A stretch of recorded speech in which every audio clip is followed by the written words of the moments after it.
பவானி சொல்றாரு, நாச்சியார் அம்மா உங்க ஆசீர்வாதத்தோட தான் கல்யாணம் பண்ணிக்கணும்னு நான் இங்க வந்திருக்கேன். பொண்ணு வேற யாரும் இல்ல, இங்க நிக்குதே உங்க மருமக துளசி தான். அபிராமியும் துளசியும் கேட்ட உடனே கோவப்பட ஆரம்பிக்கிறாங்க. அபிராமி பவானி சட்டைய புடிச்சு இழுத்து, என்னடா சொன்ன, என்ன சொன்ன கேக்குறப்ப பவானி அபிராமிய தள்ளி விட்டுறாரு. தடுமாறி விழுக போன அபிராமிய பரஞ்சோதி பிடிக்கிறாரு. பரஞ்சோதி காலால பவானிய எட்டி உதைக்கிறாரு. பரஞ்சோதியோட கழுத்துல பவானியோட ஆளுக கத்திய வைக்கிறாங்க. அபிராமியும் துளசியும் அதிர்ச்சி ஆயிடுறாங்க. பவானி துளசி கழுத்துல தாலியை கட்டுறதுக்கு தாலியோட நிக்கிறாரு. அபிராமி சொல்றாங்க, பவானி வேண்டாம், நான் சொல்றத கேளு.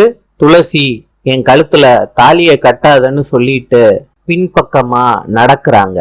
பவானியும் தொடர்ந்து துளசி கழுத்துல தாலியை கட்டுறதுக்கு நடந்து வர்றாரு. நாளை சந்திப்போம்.